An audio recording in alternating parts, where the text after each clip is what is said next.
I'm Daisy, 34 female.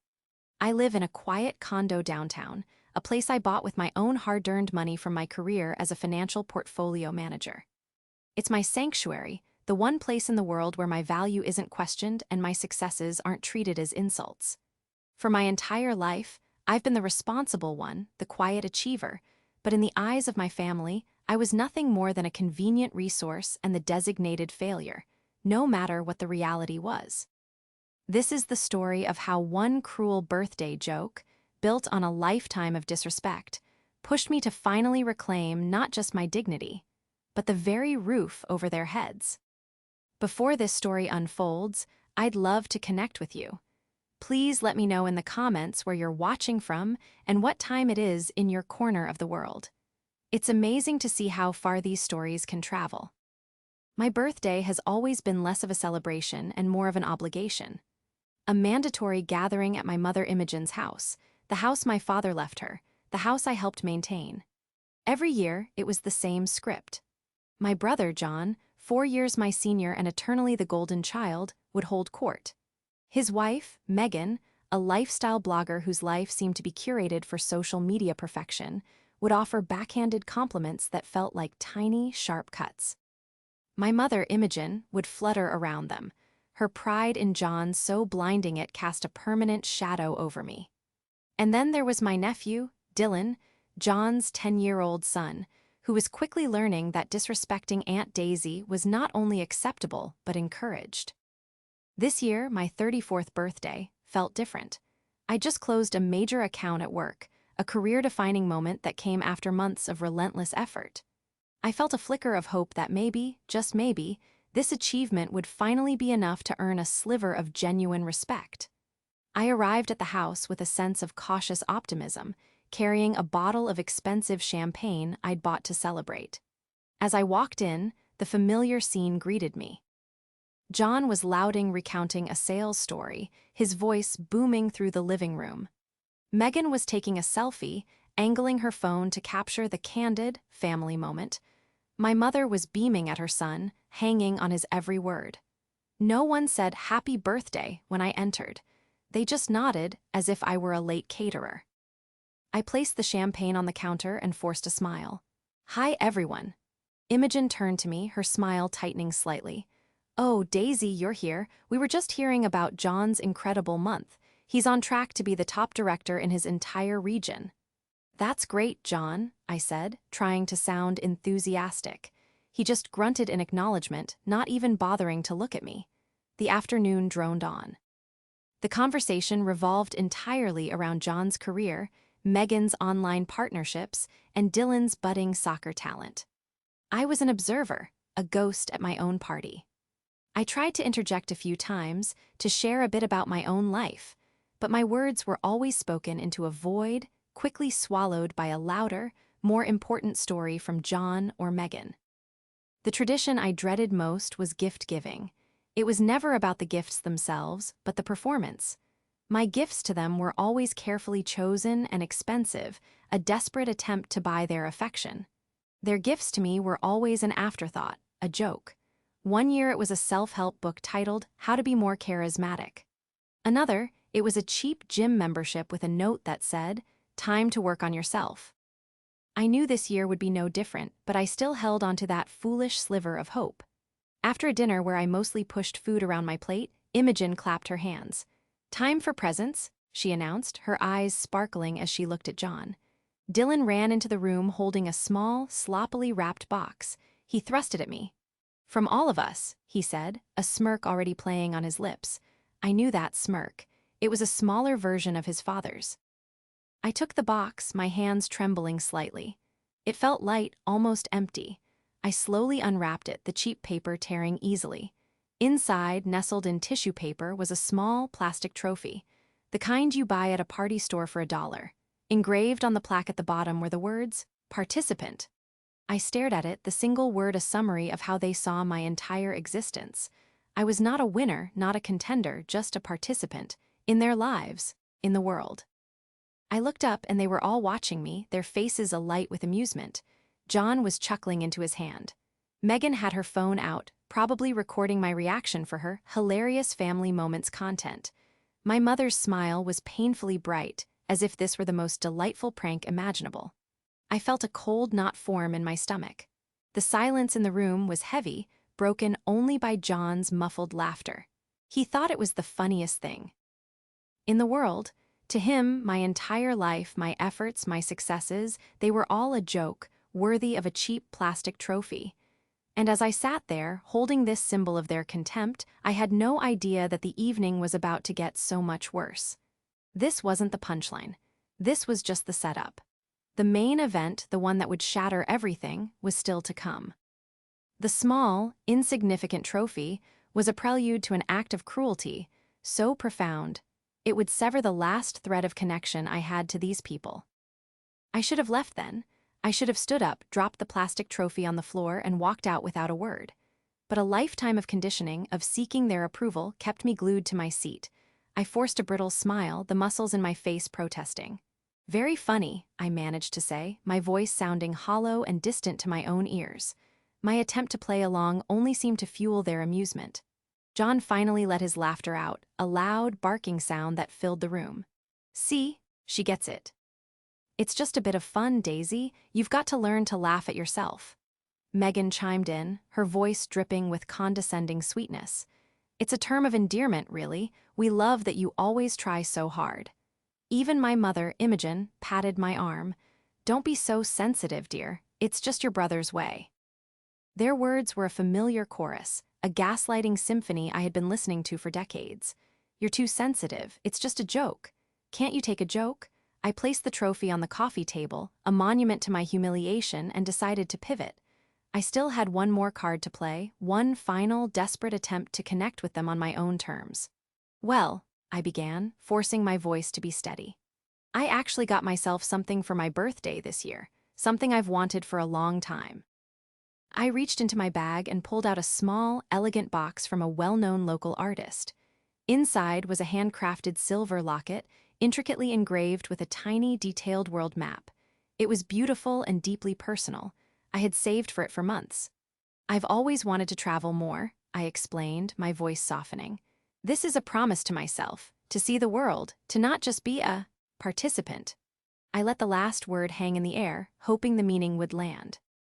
For a moment, there was silence. Megan leaned forward, her eyes narrowing on the locket. I could see the flicker of envy, the appraisal. It was clearly expensive, clearly tasteful. For a split second, I thought I had done it. I thought I had shown them a piece of my soul they couldn't mock. I was wrong. John scoffed, breaking the spell.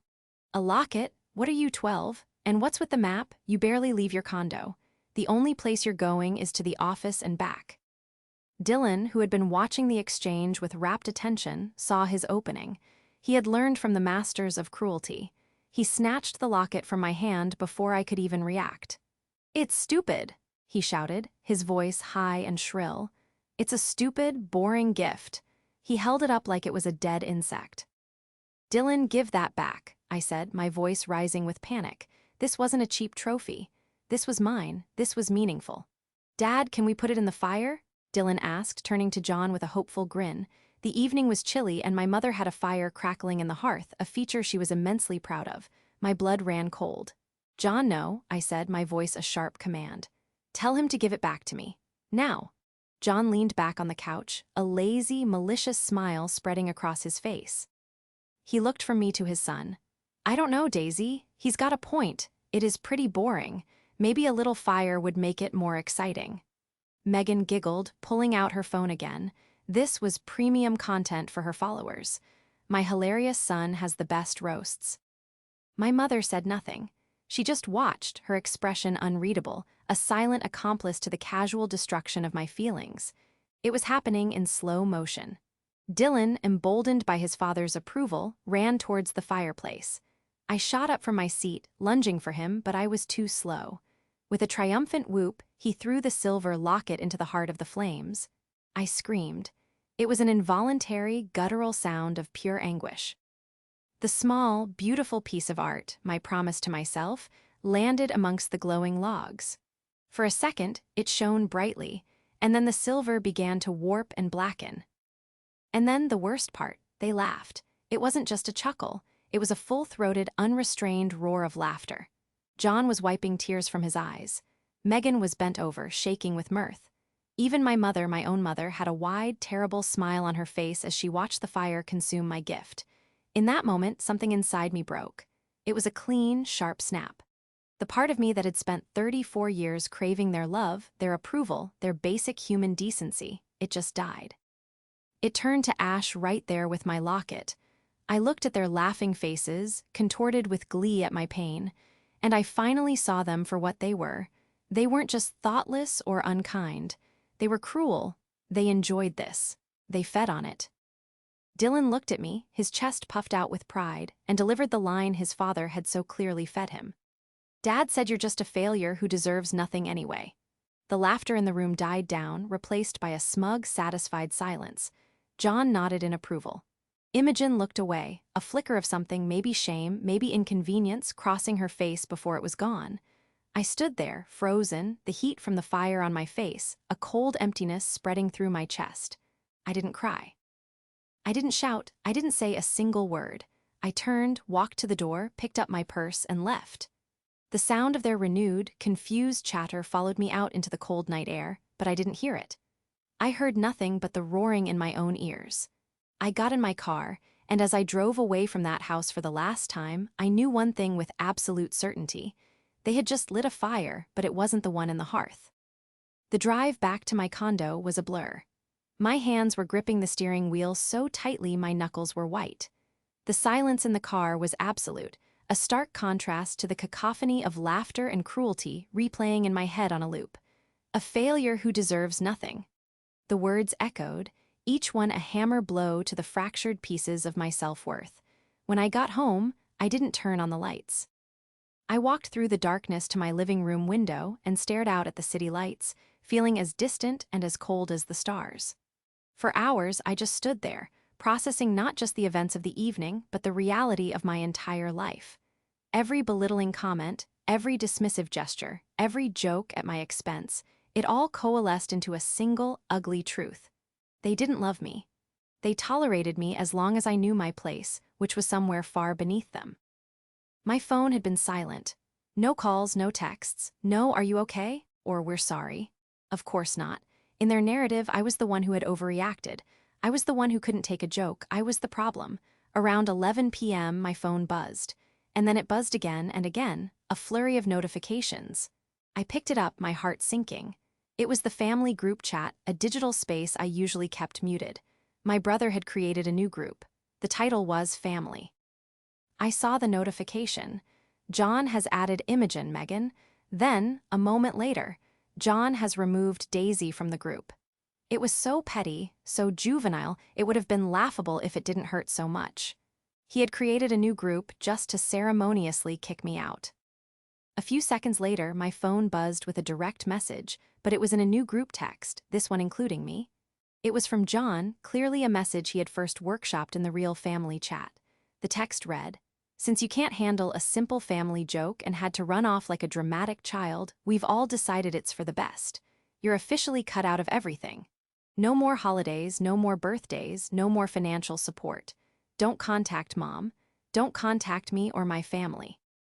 We're done with your constant negativity." My mother, Imogen, immediately replied with a single, brutal thumbs-up emoji. Megan followed with a heart emoji. It was a digital execution, swift and unanimous. No more financial support. The line was so absurd, so completely detached from reality, that it jolted me out of my grief and into a cold, clarifying rage. Financial support? I was the one who had been quietly propping them up for years. I was the one who paid for my mother's emergency roof repair last winter. I was the one who loaned John $5,000 for a down payment on his fancy new car, money I knew I'd never see again.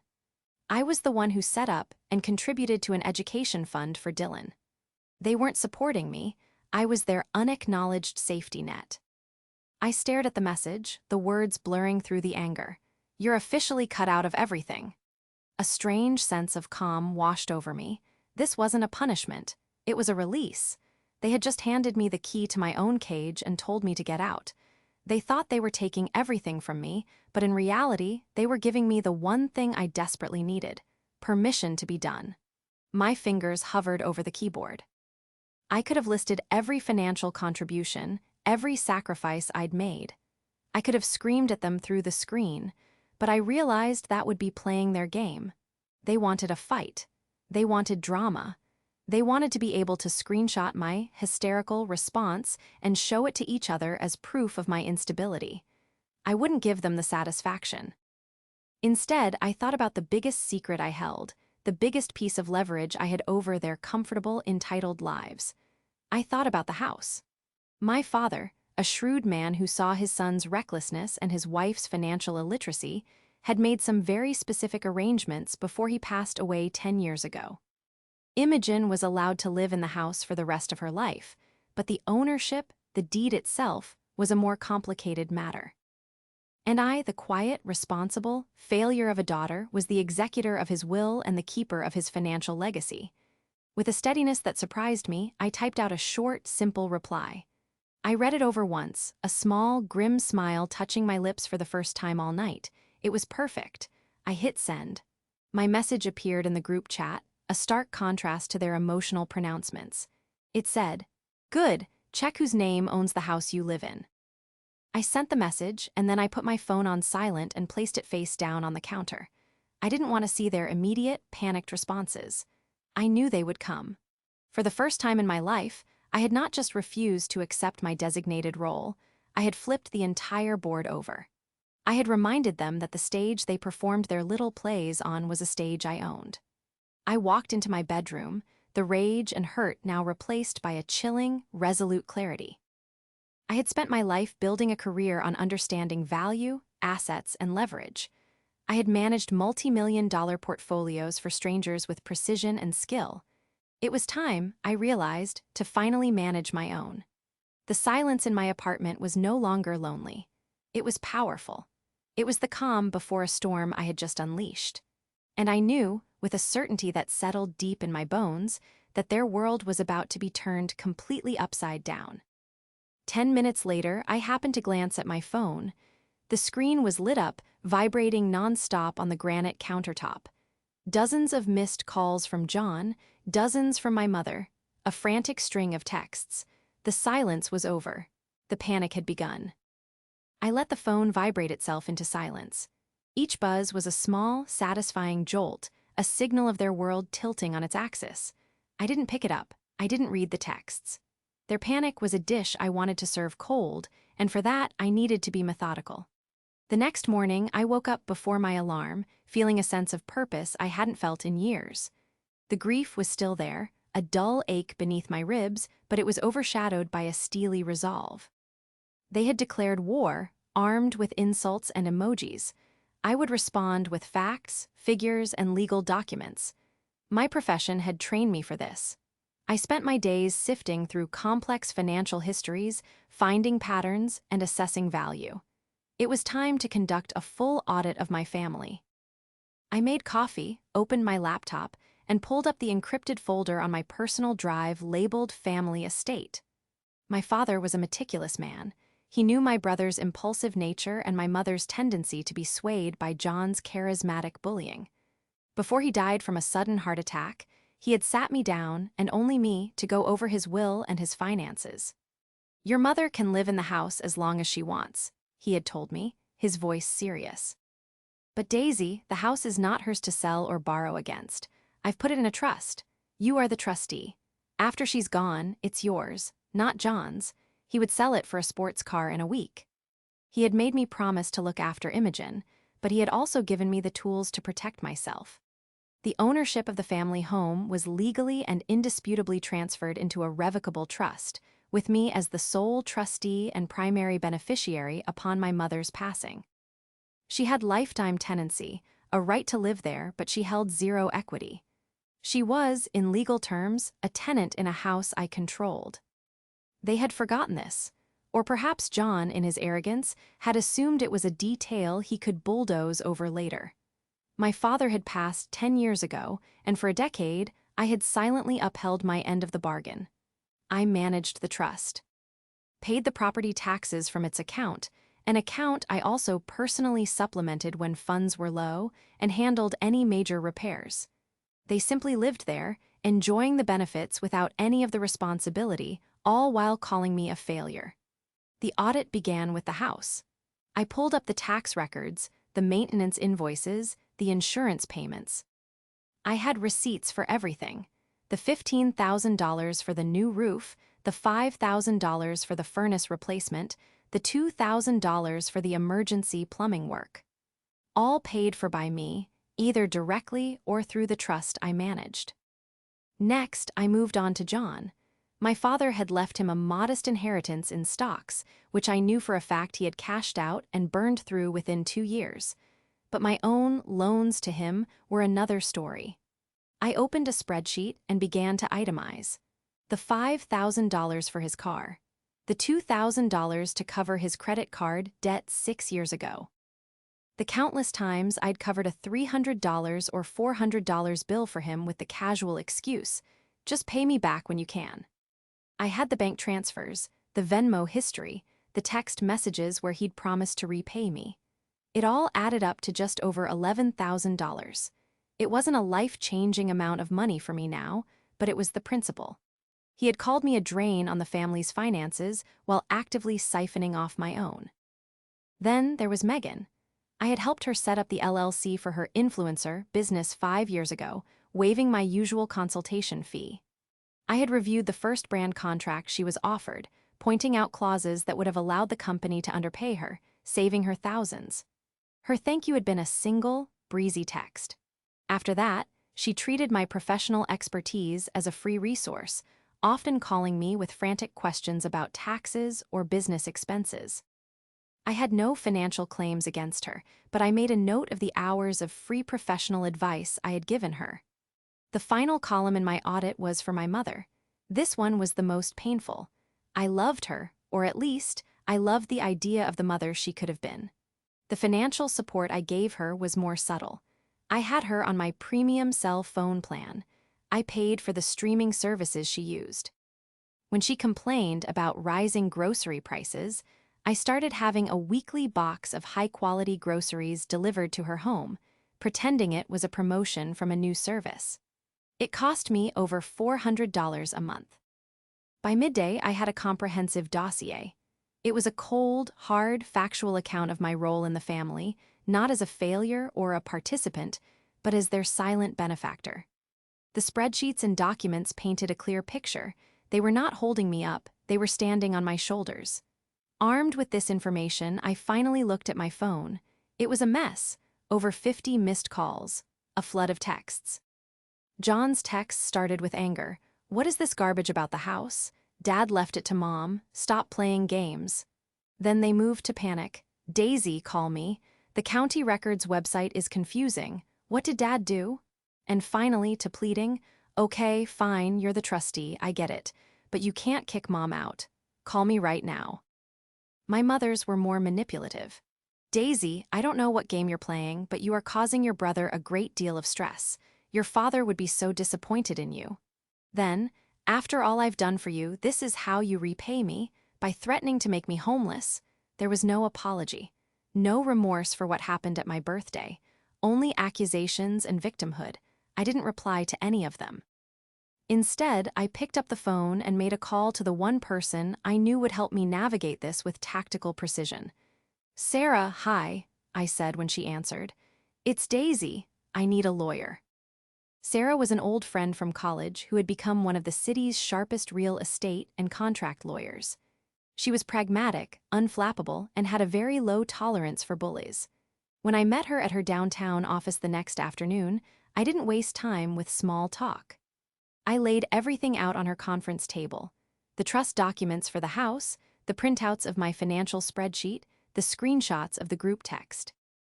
I told her the whole story, from the plastic trophy to the locket in the fire, finishing with John's "You're officially cut out" text. She listened patiently, her expression hardening as the story unfolded. When I finished, she was silent for a long moment, her fingers steepled under her chin. "Daisy," she said finally, her voice calm but edged with steel. "These people are not your family. They are parasites, and you've been the host." It was brutal, but it was exactly what I needed to hear. "So what do we do?" I asked, my voice steady. They think they hold all the cards, they think they've exiled me, but based on this, she tapped the trust document, they're living in your house, you have all the power here. Sarah explained my legal position with crystal clarity. My mother's right to live in the house was a lifetime tenancy, but it wasn't unconditional. The trust document, drafted by my savvy father, included a standard but crucial clause. The property must be maintained in good condition, and the lifetime tenant could not cause or permit waste or significant damage to the asset. Furthermore, my role as trustee gave me the authority to inspect the property to ensure the terms of the trust were being met. As for the money John owes you, Sarah continued, the amount is significant enough to pursue in small claims court. The text messages where he acknowledges the debts are your proof. It's a slam dunk, but it can be messy. We discussed strategy. A long, drawn-out court battle was not what I wanted. I didn't want revenge in that way. I wanted a clean break. I wanted peace. I wanted them to understand unequivocally the consequences of their actions. Sarah proposed a multi-pronged approach. First, we would address the issue of the house. Second, we would address the personal loans to John.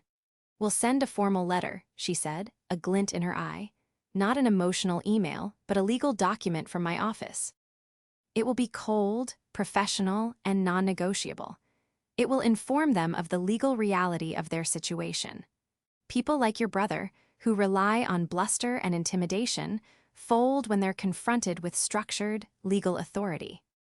For the next hour, we drafted the letter. It was a masterpiece of legal precision. The first section clearly outlined the terms of the trust, citing the specific clauses from my father's will. It stated that I, as trustee, would be conducting a formal inspection of the property within 30 days to assess its current condition, as was my legal right. This served two purposes. It established my authority, and it was a clear signal that the days of them treating the property as their own were over. The second section was addressed to John. It was a formal demand for the repayment of the $11,350 he owed me. The letter included an itemized list of the loans, with dates, and stated that he had 30 days to repay the full amount or we would proceed with legal action. The third and final section was perhaps the most important. It was a formal cease and desist. It demanded that they stop all forms of contact with me, no calls, no texts, no emails, no showing up at my home or office. Any further communication would have to go through Sarah's law firm. This was me, formally accepting their declaration that I was cut out and turning it into a legally binding reality on my own terms. Sarah read the final draft aloud. It was perfect, impersonal, factual, and utterly devastating to the narrative they had constructed for themselves. It stripped away all their perceived power and laid the truth bare. Before she sent it, Sarah looked at me. "Are you sure, Daisy? Once we send this, there's no going back. This is the point of no return." I thought of the locket melting in the fire. I thought of their laughter. I thought of the words, "A failure who deserves nothing." "I'm sure," I said, a wave of calm washing over me. "Send it." Sarah printed the letter on her firm's official letterhead, signed it, and had it sent via courier to my mother's house, with an additional copy sent via registered mail to ensure they couldn't claim they never received it. The rest of the day was quiet. I went home and for the first time I blocked their numbers. John, Imogen, Megan, all of them. I didn't need to see their frantic messages anymore. I had said everything I needed to say in that letter. The next afternoon, I got a single email from Sarah. The subject line was, "They received it." The body of the email was short. "The courier has confirmed delivery. My office phone has been ringing off the hook for the past hour. My receptionist is logging the calls as per our instruction. The message has been sent." I felt a profound sense of relief. The ball was no longer in my court. I had taken control. The letter wasn't just a legal document, it was my declaration of independence. It was the sound of a door slamming shut on a lifetime of disrespect. Now, all I had to do was wait for them to realize that the person they had locked out was the one who held the key. The 30 days that followed the delivery of Sarah's letter were a study in escalating panic, all of it filtered through my lawyer. As instructed, I maintained complete silence. Their numbers remained blocked, their emails routed to a junk folder I never checked.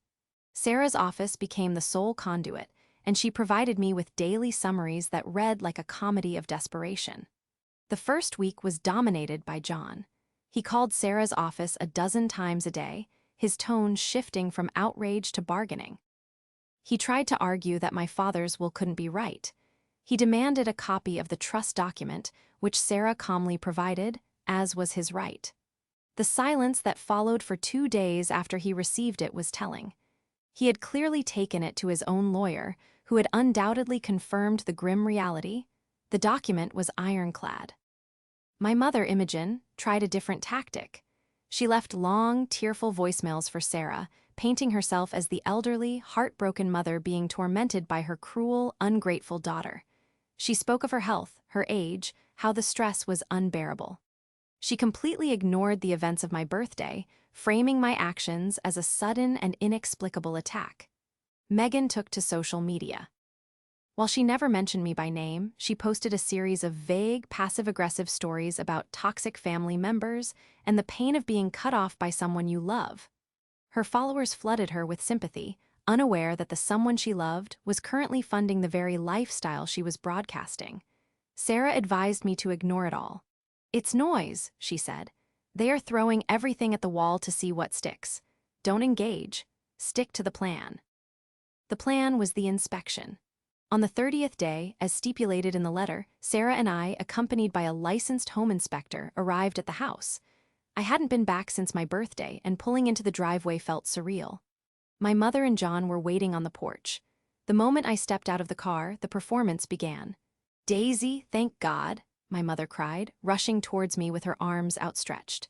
I flinched and took a step back, positioning myself slightly behind Sarah. My mother's arms fell to her sides, her face a mask of wounded confusion.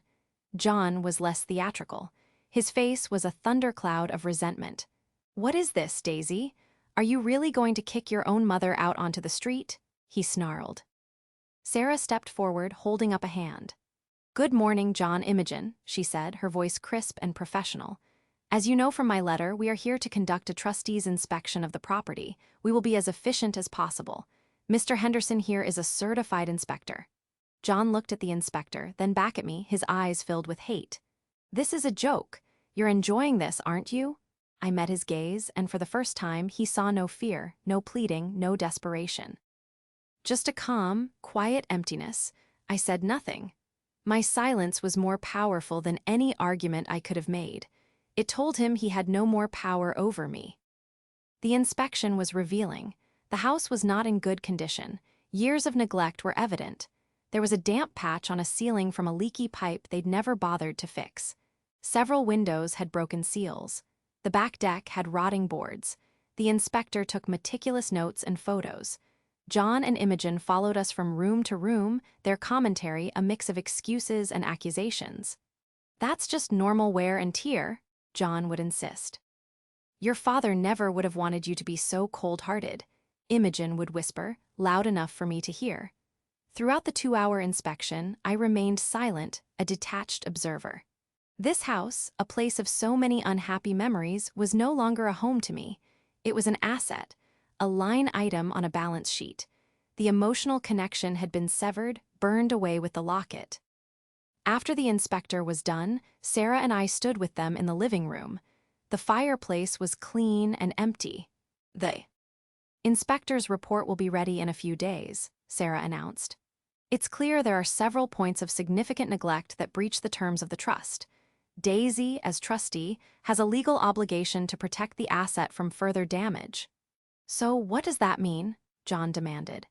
"It means," Sarah said, looking directly at Imogen, "that your lifetime tenancy is contingent on the property being properly maintained. We will be sending a list of mandatory repairs.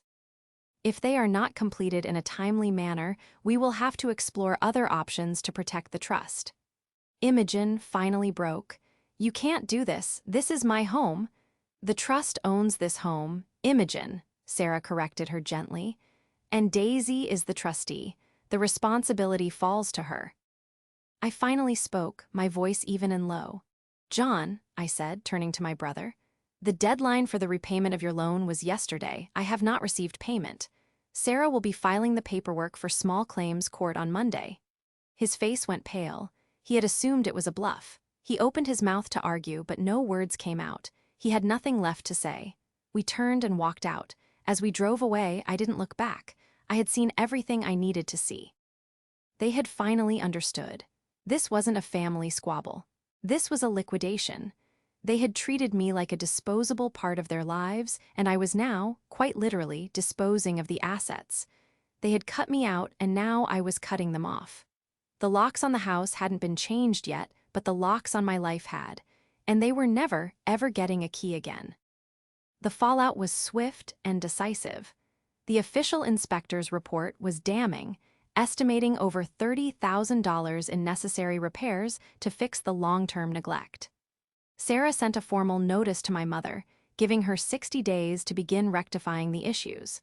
Simultaneously, she filed the small claims suit against John. Faced with a legal pincer movement, the threat of losing his mother's free housing and a court date he couldn't possibly win, John's arrogance finally shattered, replaced by a desperate, sputtering rage. He tried to rally other family members, aunts and uncles, painting me as a vindictive monster.